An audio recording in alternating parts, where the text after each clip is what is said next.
Hello and welcome to Beyond Top 10 Tennis. My name is Dr. Ashley Morgan Berge and I'm your host. I'm the author of 11 books, a CEO of 12 years, the founder of a startup set on data privacy, most importantly an elite performance coach of over 18 years, having worked with athletes throughout Europe, the United States to Australia, and of course most excitingly, I am the world's leading scientist on coach and athlete performance, specifically behind how to develop a top 10 tennis ranking. My work includes everything from mitigating injuries to conditioning behaviors that set a player up long term for the long game towards a top 10 tennis ranking. I'm behind theories from the optimal performance theory, optimal behavior for optimal performance, the barrier breaker, the rule of transference, to the golden rule. As has become custom, each episode we dive into one of my books to share additional secrets and those insights and dig a little deeper. We've been focusing on the secrets to optimal performance success with over 40 episodes to date. Today's topic plays its own role, like so many other episodes, in developing the player, parent to coach for that road ahead towards a top 10 tennis ranking. So, as always, buckle in and enjoy the ride.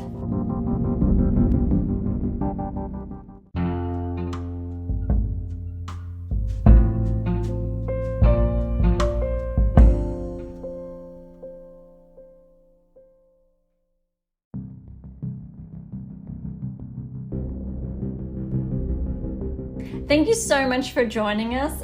Today's episode, it's a little bit different, but look, of course, if you want to follow along, we are on page 220 of The Secrets to Optimal Performance Success, a comprehensive discussion on developing elite coaches and players. And if you've been with us from the very beginning, wow, how far we've come. And I hope today's episode really packs a punch in a really different way. Yeah. And if this is one of your first episodes, it's going to be a bit different, I think. We'll see what happens, but I definitely encourage you to have a listen to, a couple of our previous episodes. Obviously, all of them if you want to understand the pathway to the long game. But look, today's topic is the small things, happiness away from sport. So what we're really touching on, and we do have episodes around everything from identity and management, depression and anxiety, mindfulness, just to name a couple that look at the elite sporting spectrum. And obviously that includes that developmental pathway as well, and the offshoots. And every episode, we like taking that humanized approach, which essentially means correlating our performances with life. So the human experience, because at the end of the day, we're all humans. Whether we are a coach, we're a parent, we're a child beginning to play sport, we're that player, that athlete in that developmental age range, or we're progressing, we're in our late teens, we're reaching that next peak performance cycle, followed by that next performance cycle, and or we're ascending towards the top 10, or we're looking at maintaining our hold on a top 10 tennis ranking. Now, I have spoken a little bit about this in a handful of our previous episodes in respect to how this body of work is growing.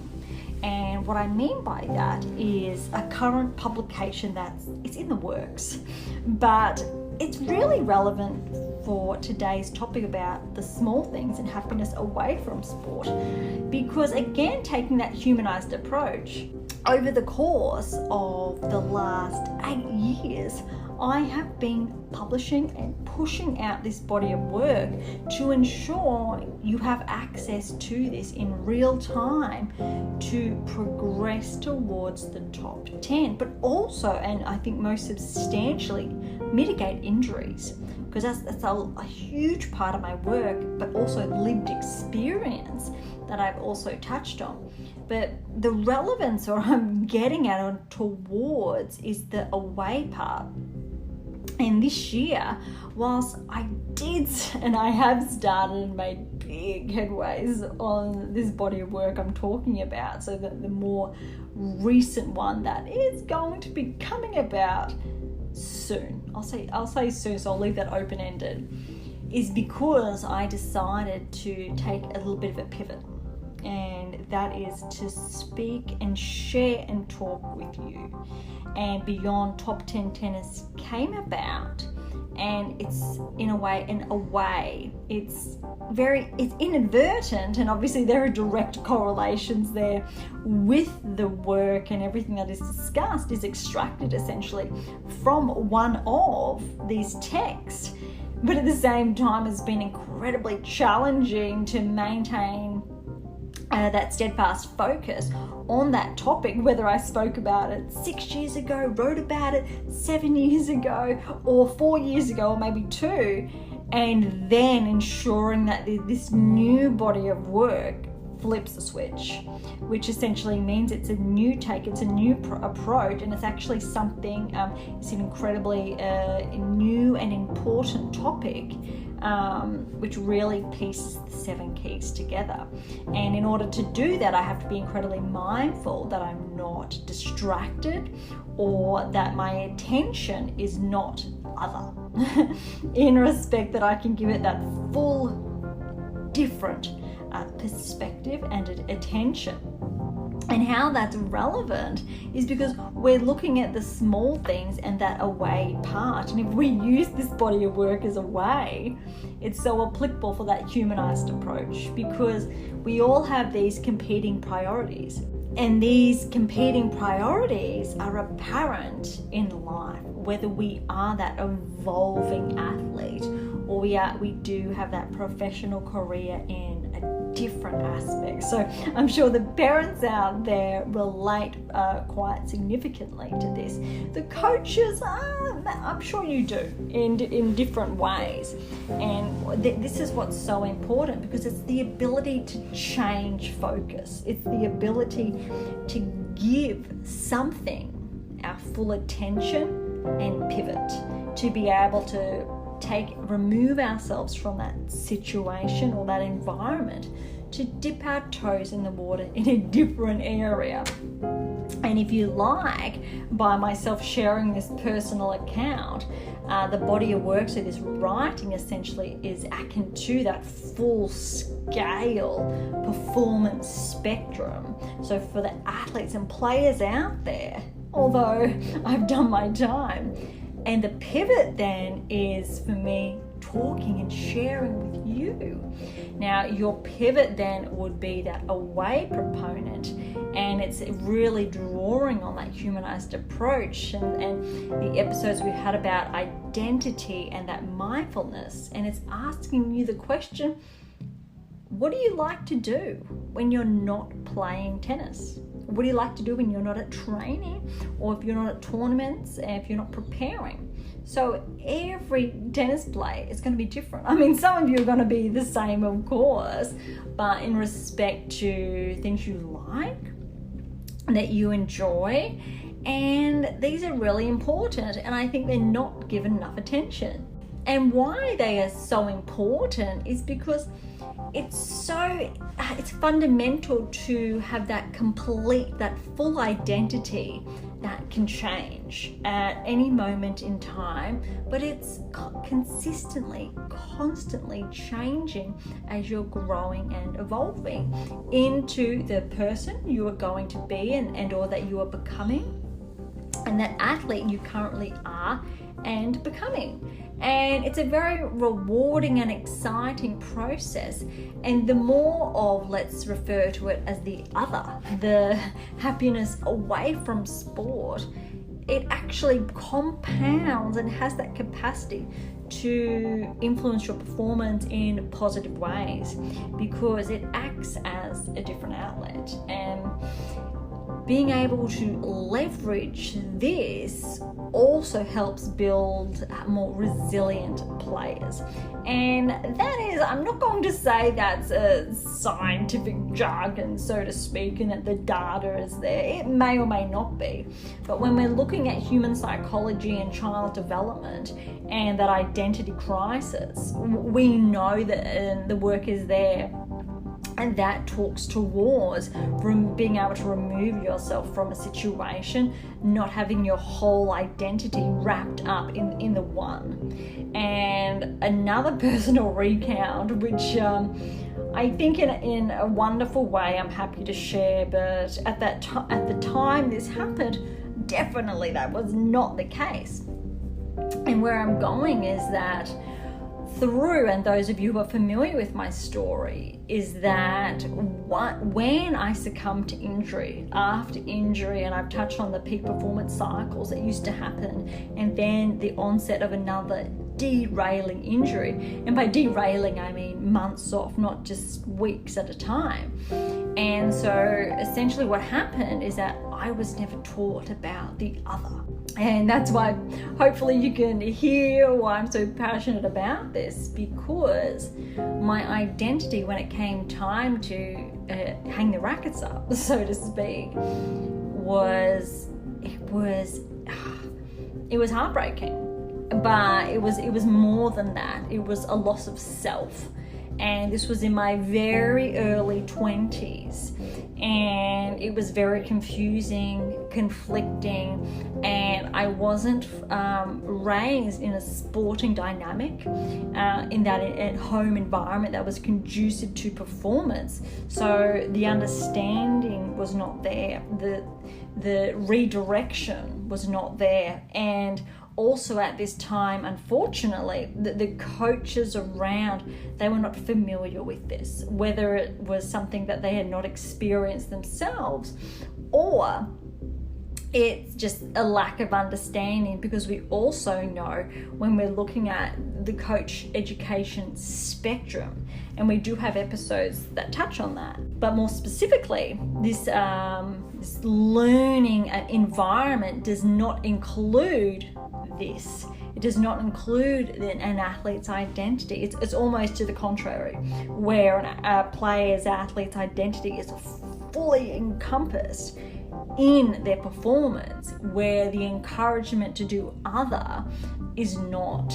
And as someone, and I've shared who's gone through this process, and so much so I did the 1s, 2s and 3s, and I've shared that in recent episodes about those levels. So from that coaching standpoint, as far as qualifications are concerned at the certification level, I have the highest qualification in the world. And it's really important to reiterate that that's a certification, which falls below a diploma. So that falls below an undergraduate degree, below a master's degree, and below obviously that doctorate. So my master's, for example, was prompted in a way because I had those questions. I needed to know more. And this happened roughly 1 to 2 years after this period in my life. And subsequently, that doctorate had even more questions to unravel because of those gaps. So I'm really talking to the parents out there now to share that we know this void exists in the coach education, and by direct consequence, unfortunately, other coaches who are not equipped and skilled enough to manage these outcomes. And it's so important to upskill yourself. If your coaches are not, or your child's coach is not, to be able to know and to ascertain, the whys behind that, so it's better managed. Because unfortunately, if it is not managed, there's a negative spiral. And again, from personal experience, I know what happens. But that is also what has propelled me to make sure this body of work speaks to you. And when I say you, I mean the players and the athletes out there, but also the coaches out there, because I've been in your shoes. And I think that the difference in that respect is that I've worked with so many athletes over the years, but I just continued upskilling. And it's almost a wonderful never-ending cycle, though this work is also for you to make sure you're better prepared to deal with these outcomes and scenarios. And so the players then and the athletes, this talks to you to know how to best manage that, because there's two sides. There are players and athletes who stop playing their sport of choice. So here we're talking about tennis. And they do that because it's a choice. They decide that their ambitions and passions, and they want to spend their time elsewhere. And that happens most likely to be that happiness that happens away from sport. And that is what's fueling them and excites them. On the contrary, though, the ones that are left are the players that they're still aspiring to ascend towards that top 10 tennis ranking. And this is again where this body of work comes from. Because if I was derailed, what can I do to make sure you will not be derailed? So that's packing my playing experience and my coaching expertise with that academic expertise that has positioned me as the world's leading scientist on coach and athlete performance in the world. And that specifically is about uncovering how to develop that top 10 tennis ranking. But we also look at the player and the coach. So it's not just the player, they are together. So we know the framework for the coach and the framework for the player. So there's two there. But we also know that tennis as such was used as a blueprint. Whereas what happens when we adopt these principles, the best case scenario happens for that tennis player and that tennis coach. On the other side though, when we talk about the rule of transference, we also know, especially from the coach's perspective and the specific behaviors embedded in the coaching pedagogy that we've touched on, but it's also to come in future bodies of work, that it is applicable for coaches around the world, elite coaches and or developmental coaches that aspire to be elite and that want to make sure their athlete and or team and or players are at that peak level, and it's the reciprocal. So what I mean by that is whatever is the mirror image, so to speak, of a top 10 tennis ranking in tennis is the outcome. So in basketball, for example, it may be that NBA championship. In NFL, it may be obviously winning the Super Bowl. Whatever that top 10 status is, that's also assimilated with Grand Slam champion success. So I can't, underline that enough and put it in those neon lights, because what this work is built upon is not just that top 10 tennis ranking, it's the rewards that come with that, the replicated success. So more than one Grand Slam championship win, which is phenomenal.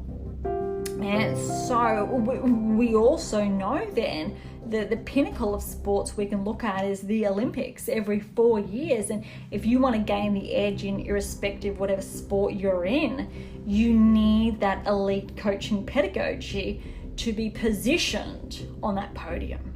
If we're looking at that 1%, if we can argue that the top 10 is the 1%, how that 1% then is, if they have a chance at a medal, whether that's gold, silver, bronze, they need to have that skill level that places them in that 1%. And this is something that I haven't really shared or touched on too deeply and or broadly in the past, and that's because I've essentially been focusing on the performance metrics and outcomes for the tennis player. However, they have been inadvertently discussed in many of my books, predominantly in the forewords and or prelude, to showcase the relevance and how we can really move the marker of the sporting world collectively, opposed to singularly in tennis, the wins that we can have across the sporting landscape. And if you're like me, you get really excited by that. And it's sensational, because irrespective what sport is at the Olympics, I enjoy watching, I'll say most of it, I won't say all, but most of it. But the most exciting facet of all of this is that pedagogic approach. It's definitely a tongue twister, and it gets me almost every time, irrespective of how often I've spoken about it or written about it over the past decade.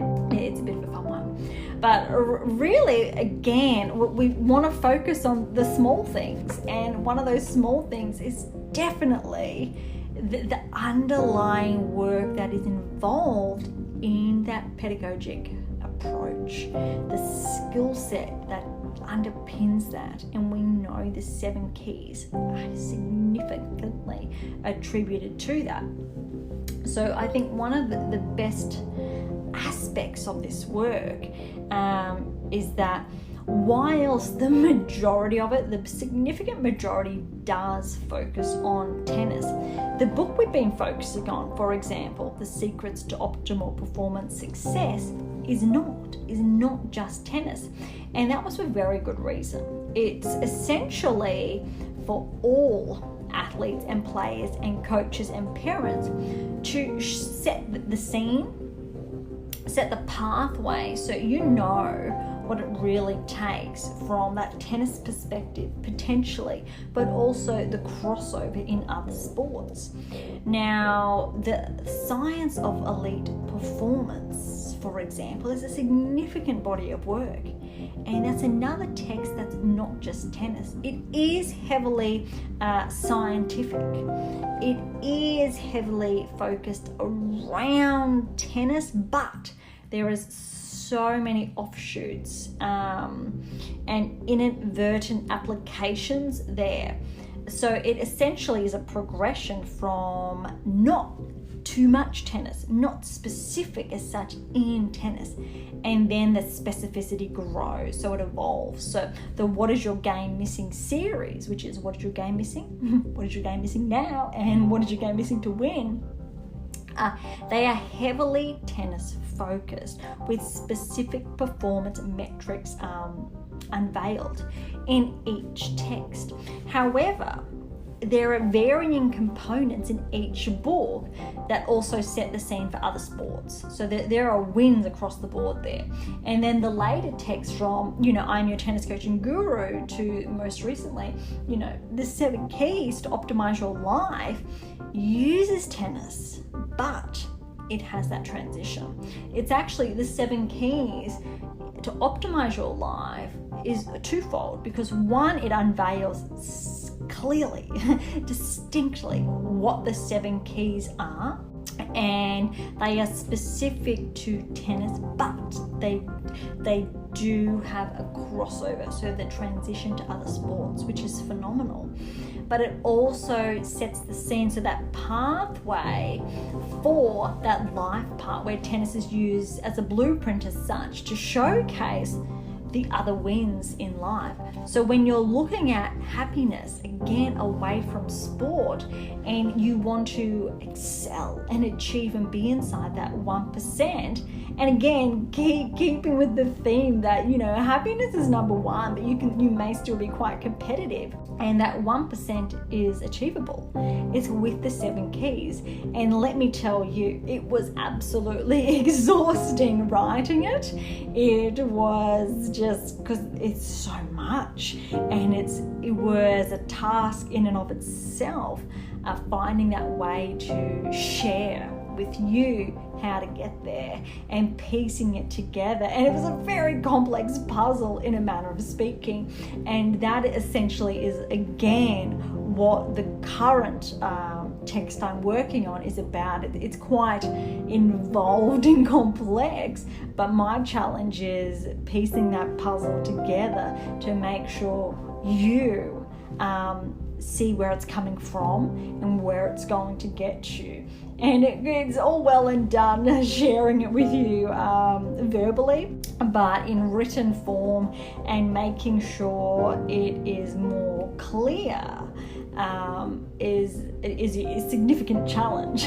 But that is also serves the purpose again of that other in a manner of speaking. So look, I think with all of that shared and where we've been, where we're going, from the other to happiness, different sports, how the rule of transference is applicable, but most importantly, the top 10 tennis ranking, how it's transitional to that 1%, and thinking about the Olympics in general is exciting, but knowing that this work can be attributed to that podium status is incredible, and it's rewarding at the same time. So I think that there's so much more to share in that respect, but I will hold back within a manner of speaking, because the work speaks for itself, and I really can't speak more highly of it and the work that's gone into it as well. It has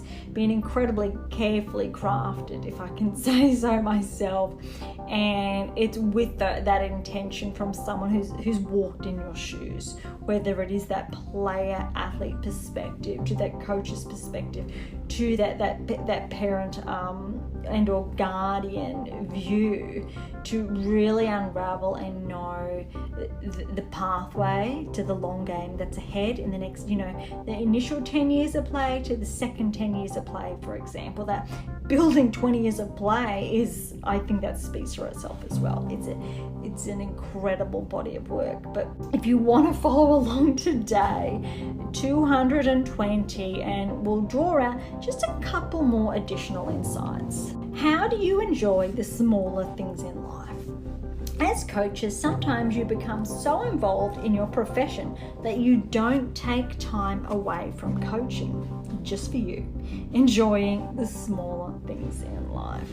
This hit home when a few months prior to this release, I did something I hadn't done since primary school, and still never any good. I jumped on a skateboard. I know what you're thinking, that could be one extreme, but the message I'm trying to get across is that different is good, and that by doing things away from the traditional sporting scene you're so accustomed to is a positive influence to your health, well-being, and most importantly, the example you set for your players and athletes.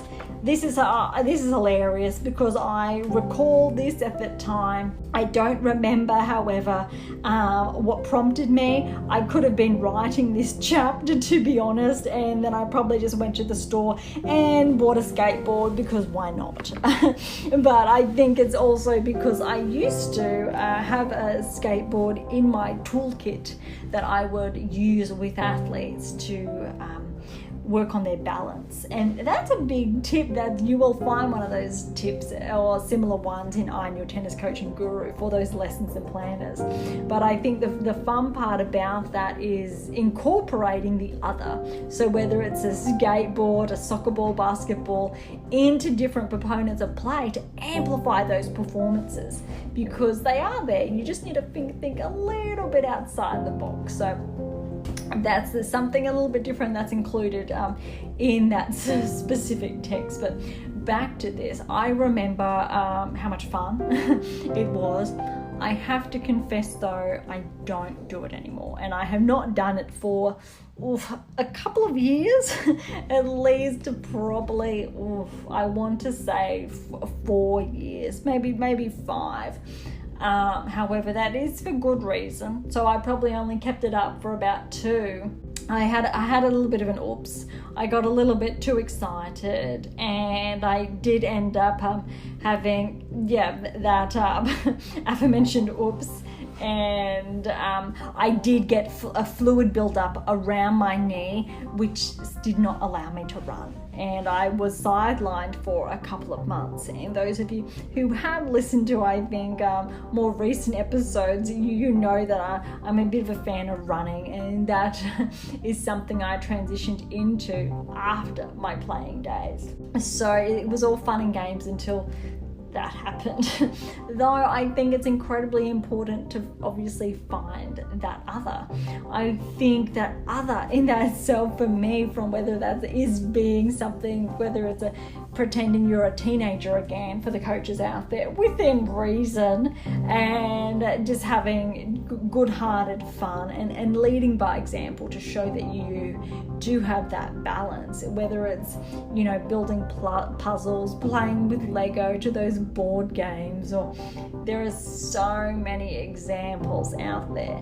And I think they are absolutely fundamental to shaping who you are, because at the end of the day, who you are, it helps and it shows when you are on the court as a coach. So here's from that coach's perspective.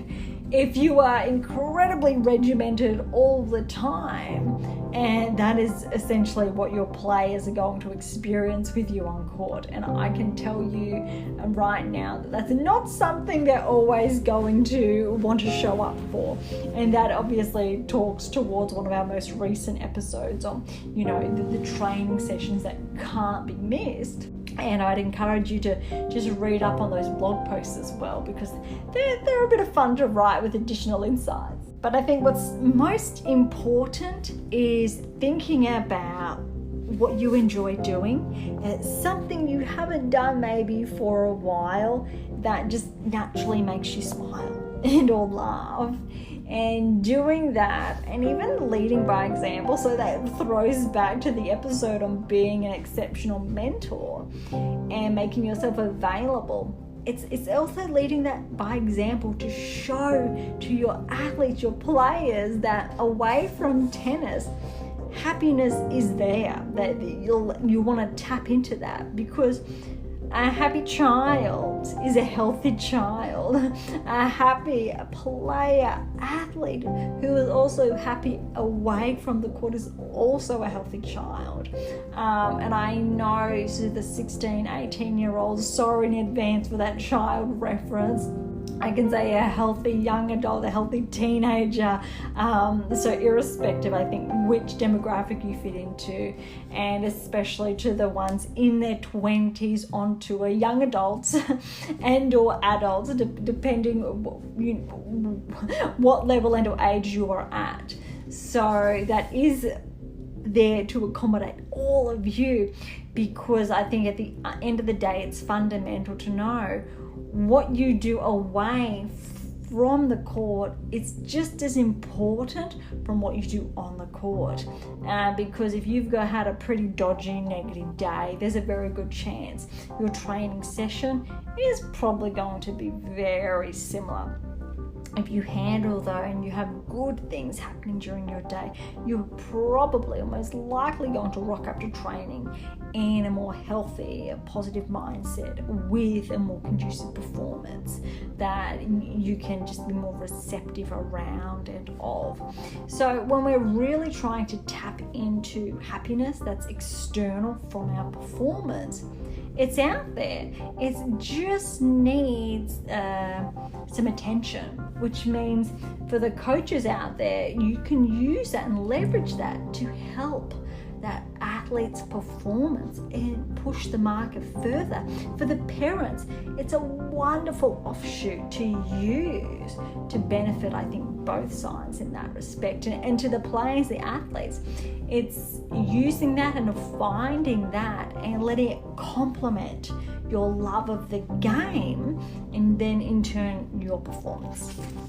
Okay, finding things you enjoy away from coaching and or playing is important for times when you need to reflect, when you may be carrying an injury, or simply to take time out for yourself. players and athletes alike all experience some type of injury, whether it is to do with overtraining or their biomechanics. It just happens. But as coaches, it is your responsibility to minimize these risks, all the while still encouraging your players, athletes to find the smaller things that add to their happiness. And this is so important because forced time away due to an injury, whether it is directly linked to your performance or indirectly a consequence of set patterns of play to your biomechanics, there's a quite significant crossover there. But irrespective, time away, you also want it to be planned in the best possible way, in a positive light that fuels your happiness, opposed to time away when you really don't want it. It's because you've had an oops. And we're really trying to say that oopses, they do happen, but we really want to make sure we limit the frequency of that. But, incorporating that to be more lighthearted and to see that lighter side, it's so important, but also conducive to our performance from obviously what we've touched on earlier. By finding this thing, prepares players, athletes to still have a sense of happiness when they are forced away from the thing they love most, their sport. It's an athlete mentality to the parents. Through setting an example, finding these things that make you happy as a coach, other than your sporting or coaching commitments, sets a healthy precedent for your players.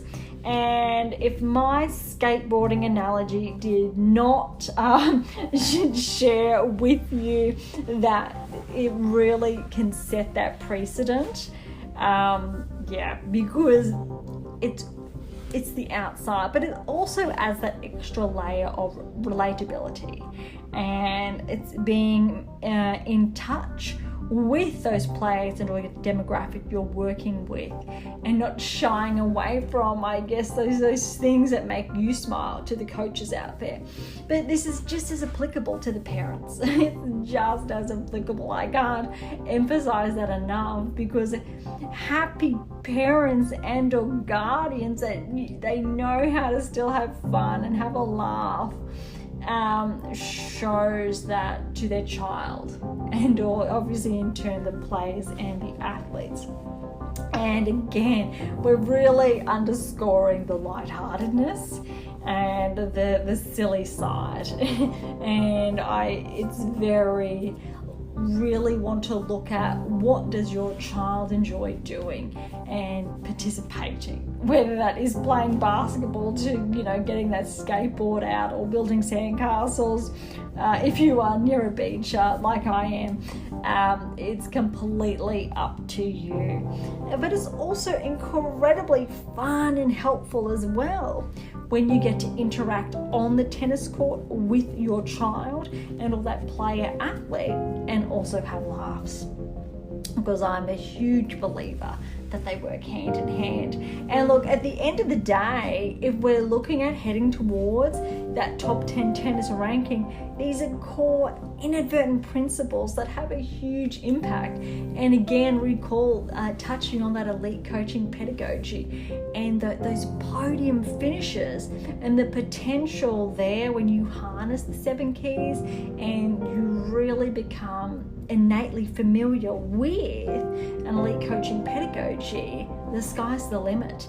And to be that scientist behind uncovering this, I feel that responsibility, of course, to share it with you, that this is what we now know is possible, and it's so exciting, but we don't want to lose touch with what makes us happy.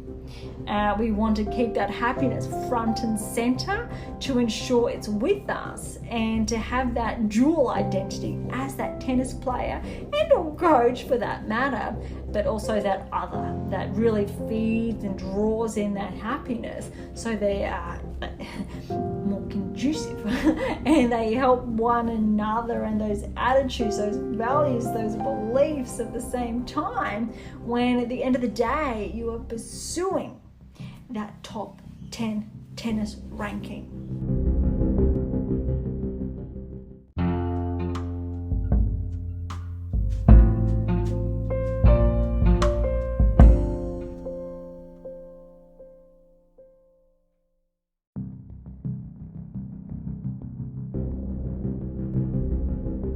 Thank you so much for joining us today. I did say in advance today's episode was going to be a little bit different, so I really truly hope I didn't disappoint.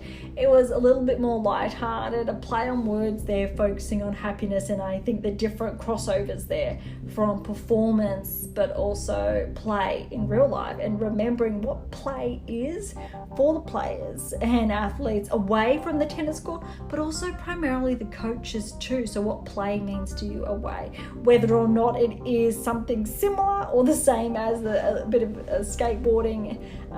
Please be careful and try to prevent an incident like I unfortunately did have a couple of years ago, and that's a funny story that I might share a little bit more of another time. Look, if you want to get a copy of The Secrets to Optimal Performance Success, head on over to AM8 International. That is am8international.com. As always, thank you so much for listening, because if this is your first time, this is probably a little bit different, maybe not what you're expecting. But if you have been with us for some time now, I think you understand that it was quite different in this respect, and I hope you enjoyed the discussion just around recentering and focusing on the other, and that at the end of the day, those, your results and your performance metrics, it's not the end of the world. There is more there, and we really want to leverage that more so it feeds again back into our performance when we're looking at following that pathway to ascend towards that top 10 tennis ranking. For any comments or questions, head on over to AM8 or to Topic Thread. That's the social platform set on data privacy. To interact with Beyond Top 10 Tennis, head on over to Twitter, Threads, LinkedIn or Instagram. To catch up on weekly coaching tips, head on over to TikTok. They are made available nice and fresh almost every week. I do try to make them every week, but sometimes they're right. But please leave your comments and feedback, because I'd love to know how you've been integrating those tips into your game. And to catch up on our blogs, head on over to Medium or directly to AM8 International and look for our blogs there. It's really easy to find under our tabs. And as always, I'll leave all the links in the episode notes. For something different, head on over to Pink Octopus Books. That's where my fictional release is. And to view this week's question and poll, be sure to visit Spotify. Or for something left of field, visit Spruik for some random polls. I'd love to hear your feedback there, of course, too. And again, if you enjoyed today's episode, please subscribe, like, share, and all of the above would be absolutely phenomenal. And for those of you who are interested, we do have scholarships available on AM8 International, irrespective of where you are based in the world, with exclusive opportunities to work with me personally to nudge you closer towards that top 10 tennis ranking. On that note, thank you so much for listening. I am so incredibly grateful. I am your host, Dr. Ashley Morgan Berge, and this is Beyond Top 10 Tennis, and I'll see you next time.